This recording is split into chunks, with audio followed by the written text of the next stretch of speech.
고린도전서 9장 16절 17절 말씀을 제가 봉독하겠습니다. 내가 복음을 전할지라도 자랑할 것이 없으면 내가 부득불할 일임이라. 만일 복음을 전하지 아니하면 내게 화가 있을 것이로다. 내가 내 자유로 이것을 행하면 상을 얻으려니와 내가 자유로 아니한다 할지라도 나는 사명을 받았노라. 아멘.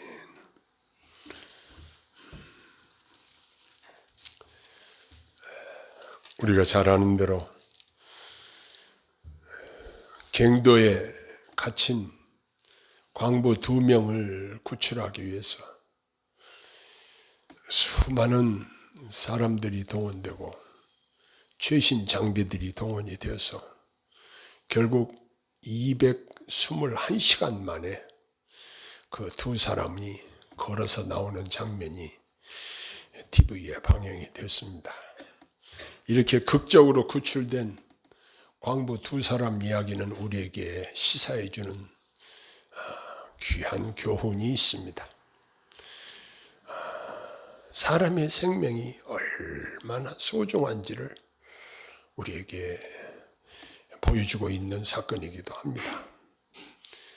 이렇게 2사람이 살아서 나오게 된 일로 말미암아 그동안 이태원 사건으로 말미암아 우리 국민들이 너무 애도 기간 동안 슬픔을 겪고 있는데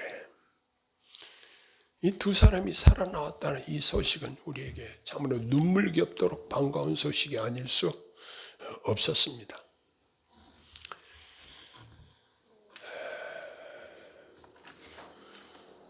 바로 이것은 오늘 우리가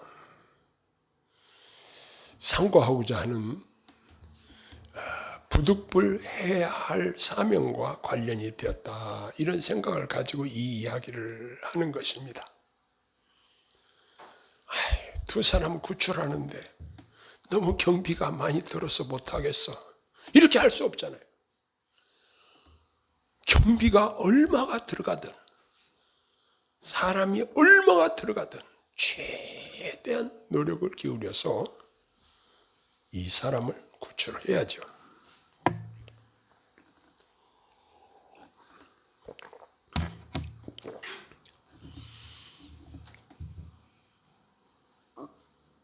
이와 같이 우리가 하나님께로 받은 사명, 복음 전하는 이 일은 해도 되고 안 해도 되는 것이 아니라 너무나도 중요한 사명이라는 사실입니다. 이제 사도 바울은 고린도서 9장 서두에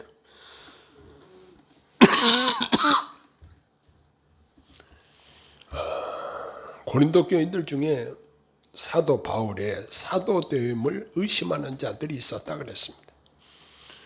이렇게 그는 외부로부터는 적대적인 대접을 받은 적도 있었고 또 고린도 교회 안에 있는 사람들에게는 이러한 자신을 신뢰하지 않는 이러한 상황에 대한 이야기를 접하고 있었습니다.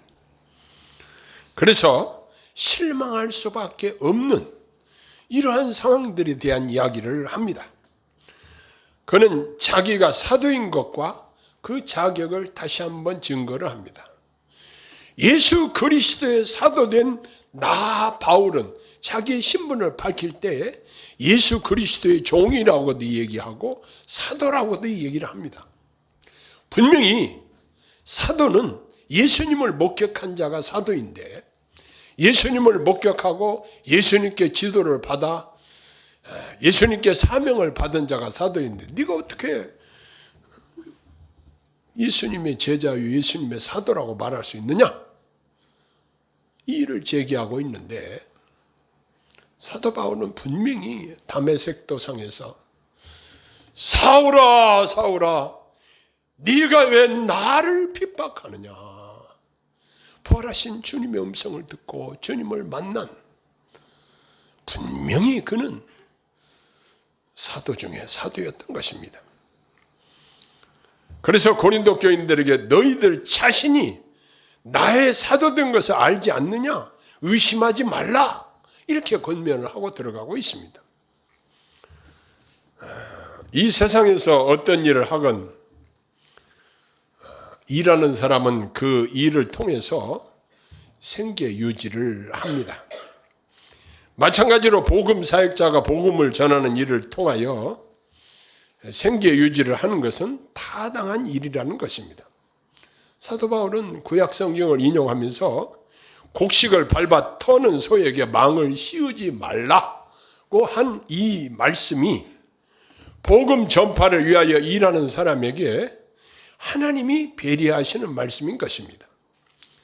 이스라엘 12지파 중에 레위인들은 하나님의 성전 봉사를 위해서 특별히 구별된 지파였습니다. 그들은 다른 일들을 하지 않고 성전 봉사하는 일에 전적으로 그들이 담당한 것이었습니다. 그래서 다른 지파들이 소득의 11조를 내가지고 그 레위 지파 사람들의 그 생계 유지를 감당했다는 이야기를 구약 성경에 보면 알 수가 있습니다.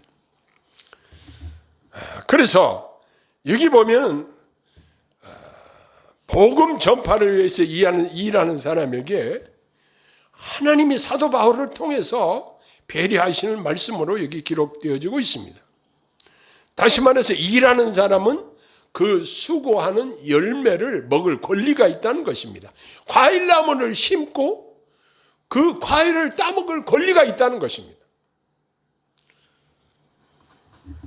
그리고 수고하는 사람 입에 마치 곡식을 터는 일하는 소에게 입에 망을 씌우지 않는 것처럼 수고하는 사역자들의 입에 망을 씌우지 말라는 것입니다. 다시 말해서 사역자들은 성도님들에게 신령한 양식을 공급하고 성도님들은 사역자들의 육신의 양식을 공급하는 것은 당연한 것이라는 논리를 지금 말씀하고 있습니다. 이제 사도 바울은 구약 성경에 성전에서 일하는 이들이 성전에서 나눈 것을 먹으며 제단을 모시는 이들은 제단과 함께 나누는 것을 너희가 알지 못하느냐 그랬습니다.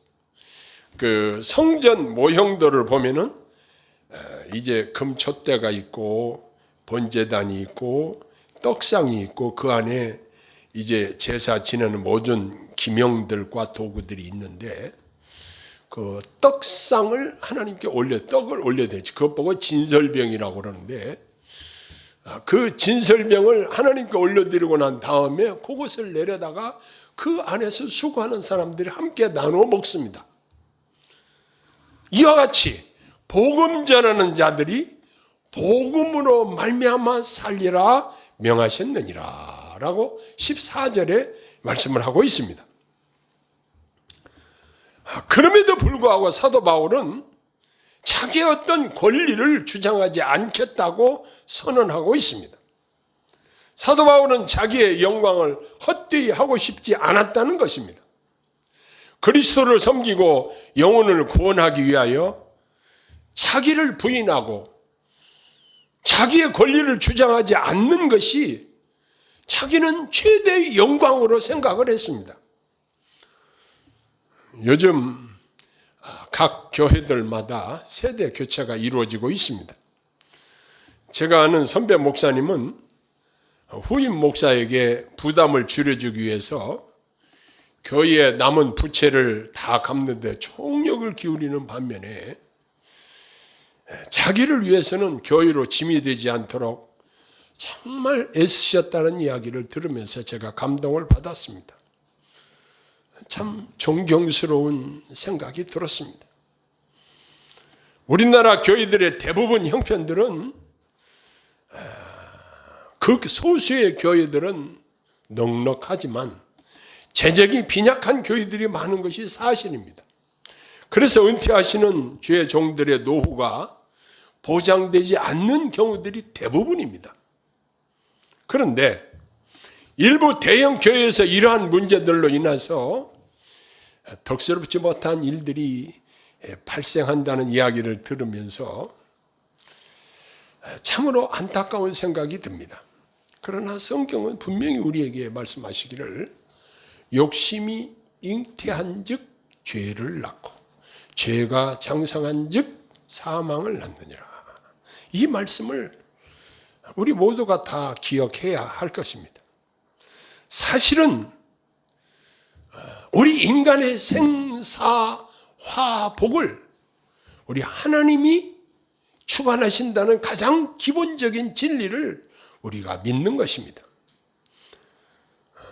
우리 노예에 제가 잘 아는 목사님 한 분이 계셨는데 그분은 자기 은퇴 준비를 위해서 예산을 한 달에 많은 액수를 적립하는 등 충분하게 철저하게 경제적으로 부족함이 없이 노후를 준비했지만 어느 날 갑자기 뇌졸중으로 소천하게 되자 그 준비한 것들, 그 돈이 누구에게 갔을까 하는 생각이 듭니다.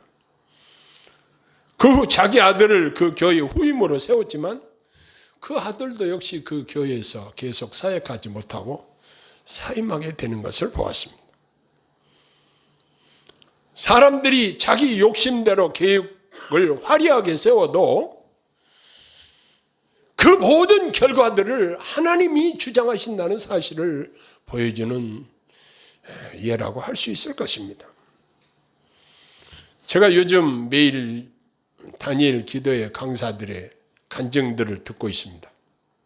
그들의 공통점은 각자 자기들의 삶에서 엄청난 십자가를 지는 것과 같은 고통들을 경험했다는 간증거리였습니다.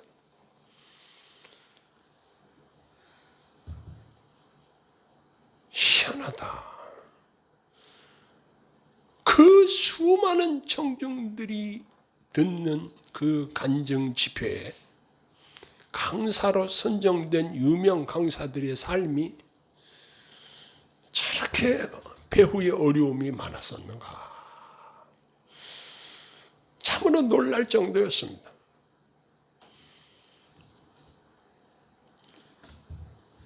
그런데 제가 그 이야기를 들으면서 생각한 것은 자기 십자가를 지지 않으려고 하는 자는 주님과 아무 상관이 없는 자라는 사실입니다. 이 땅에서 한시적으로 누리는 부귀 영화보다는 천국의 소망이, 천국의 부유함이 더욱 더 중요하다는 사실입니다. 우리는 이 땅에 눈에 보이는 것들만 얻기 위해서 동분서주하고 애를 쓰고 수고하고 그렇게 삽니다. 그러나 더 중요한 것은 하나님 나라를 준비하는 일입니다.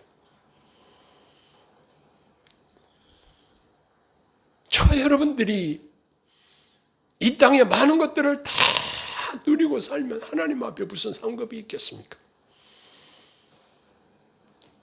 주님을 위해서 십자가를 지는 것과 같은 고난이 우리의 경험 속에, 우리의 삶 속에 있다는 이 사실은 참으로 영광스러운 일로 생각을 해야 되고 참으로 자랑거리로 생각해야 되고 하나님의 자녀들이 마땅히 자기 몫의 십자가를 지고 가야 된다는 이 각오와 결심이 얼마나 중요한가를 저는 깊이 생각하게 되었습니다. 이제 사도 바울은 자신이 복음을 전하지 않으면 자기에게 화가 있을 것이라고 했습니다. 이것은 부득불해야 될 일이라고 말씀을 했습니다. 그러나 의무감보다는 자발적으로 기쁨으로 복음을 전하는 일을 감당하겠다고 이야기를 했습니다. 그는 18절에 보면 그런즉 내 상이 무엇이냐? 내가 복음 전할 때 값없이 전하고 복음을 인하여 내게 있는 권을 다 쓰지 아니하는 이것이로다. 이렇게 이야기를 했습니다. 사도 바울은 자기 권리를 사용하지 않았을 뿐 아니라 그리스도의 영광을 위해서 자기를 흔쾌히 부인하겠다는 그러한 각오와 결심을 밝히고 있습니다. 사도 바울은 자신이 자유인으로서 그 당시 로마의 시민권을 가진 자요, 아무에게도 묶이지 않을 만한 그러한 자격이 있는 자였습니다. 그러나 그가 모든 다양한 사람들의 종이 된 것은 더 많은 다양한 사람들을 얻고자 해서 스스로 종의 위치로 내려갔다는 사실입니다. 그는 다양한 사람들에게 20절로 22절에 이 원리를 적용시켜서 전도자로서의 자신의 자세를 확립을 했습니다. 요즘 우리들이 경험하는 것이 우리나라의 상태가 어떤 상태입니까? 어떤 사람은 나는 우파다, 나는 좌파다 하면서 국론이 아주 극심하게 분열되는 양상을 보이고 있습니다. 그러면 우리 교회 안에는 이런 파도 있고 저런 파도 있는데 어느 편에 서야 할까요?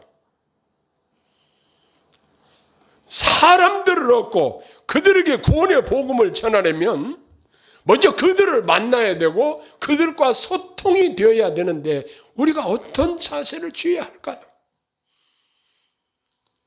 나와 같지 않은 사상과 성향을 가진 자들에게는 전도하지 말아야 할까요? 아니죠. 그들을 비난하고 혐오하고 상대하지 말아야 할까요? 아닙니다. 그들과 동화되어야 하는 것이 사도 바울의 가르침입니다. 율법을 가진 자들에게는 율법주의자처럼 그들에게 나아가는 거예요.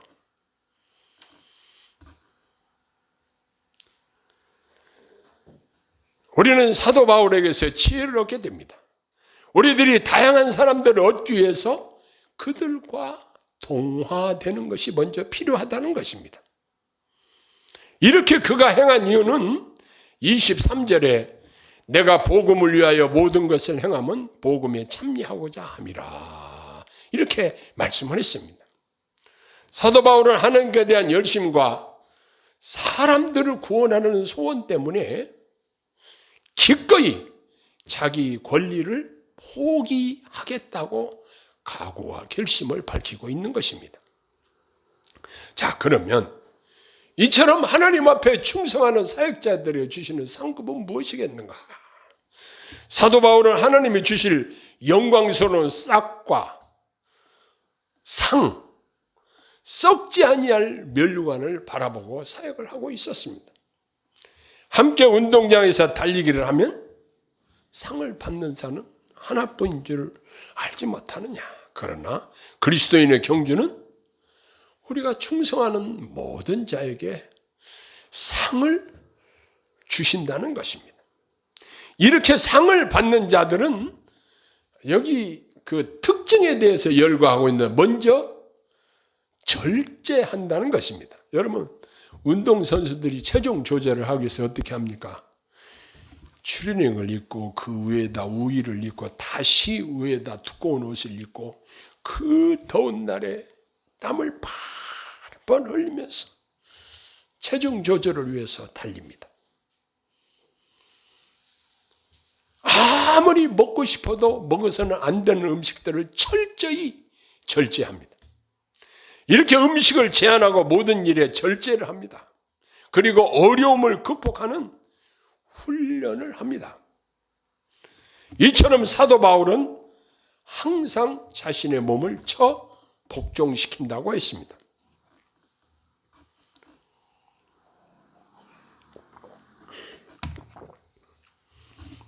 세상 경주에서 이긴 사람은 올림픽에서 보면 월계수나무로 만든 관을 옛날에 씌워주었습니다. 요즘은 메달을 주죠.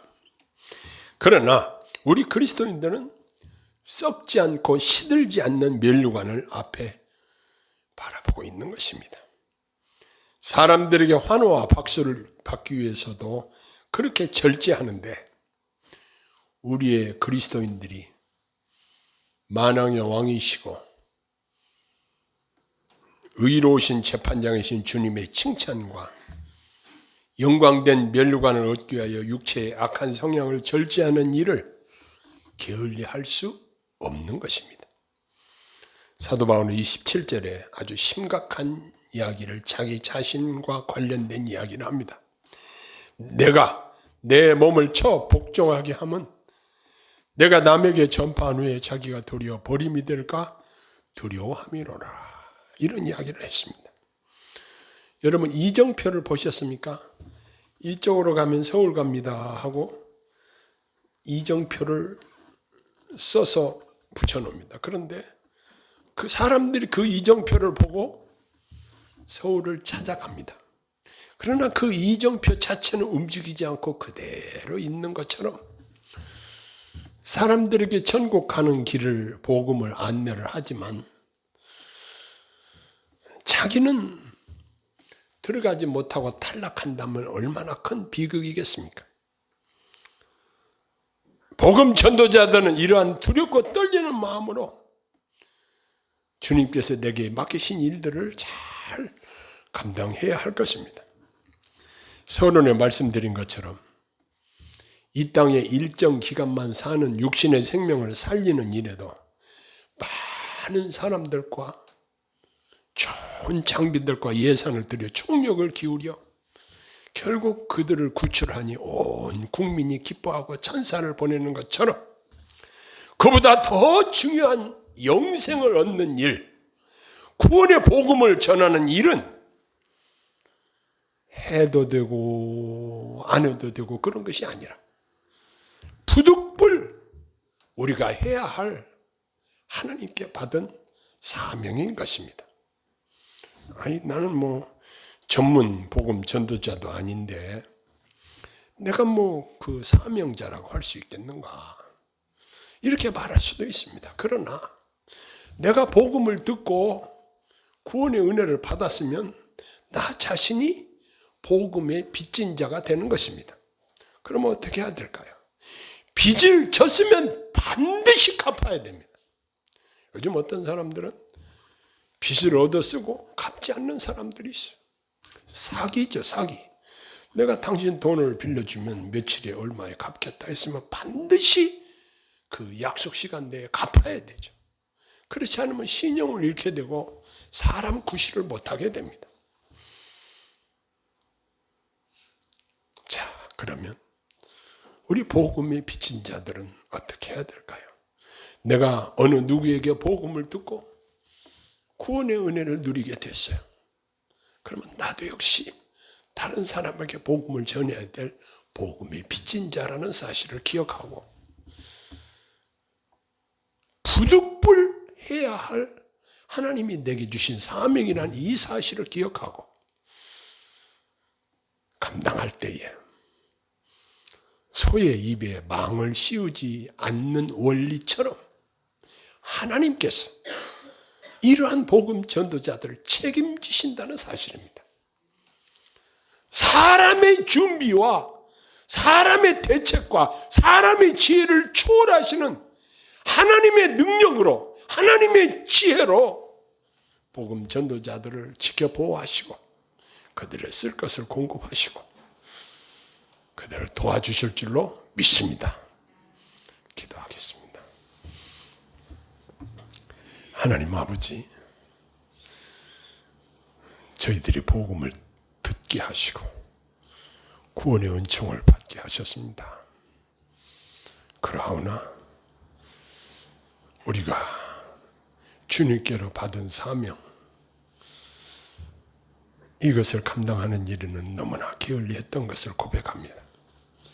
때를 얻든지 못 얻든지 더욱 힘쓰라는 명령대로 주의 복음을 전하는 일에 더욱 힘쓰고 애쓰고 전력을 다할 수 있도록 저희들에게 은혜를 허락하여 주옵소서.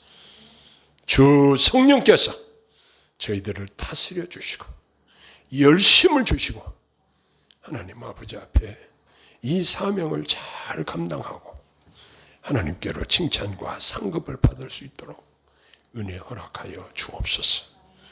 예수님 이름으로 기도하옵나이다. 아멘.